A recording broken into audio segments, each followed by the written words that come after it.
Hi hello praise lord. మన ప్రభు అయిన యేసుక్రీస్తు నామములో మీ అందరికి కూడా శుభం తెలియజేస్తున్నాం. బాగున్నారు కదండి? ఈ వీడియో మీరు ఈ మాటలన్నీ కూడా మీరు ప్రేమపూర్వకంగా వినాలని ఆహ్వానిస్తున్నాను.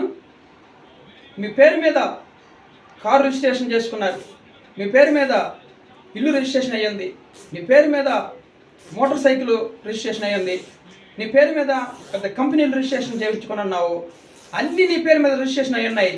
కానీ నీ పేరు మీద ఆత్మక రక్షణ రిజిస్ట్రేషన్ చేయించుకున్నావా? అన్నీ కూడా ఈ లోకంలో విడిచిపెట్టి వెళ్ళిపోవచ్చింది, కానీ నీకు ముఖ్యమైనది నీ ఆత్మక రక్షణ అనే రిజిస్ట్రేషన్ నువ్వు చేయించుకుంటే నీకు పరలోకంలో నువ్వు ఉండడానికి నీకు స్థానం, అదే ఆ రక్షణే నీకు స్థానం. ఇప్పుడే త్వరపడండి, ఆ రక్షణ ఇప్పుడే చేయించుకోండి. ఆ యొక్క మరి పరలోకం చేరడానికి నీ ఆత్మకి నీ పేరులో ఒక రిజిస్ట్రేషన్ చేయించుకోవాలని నేను ప్రభు పేరిట మనవి చేస్తున్నాను.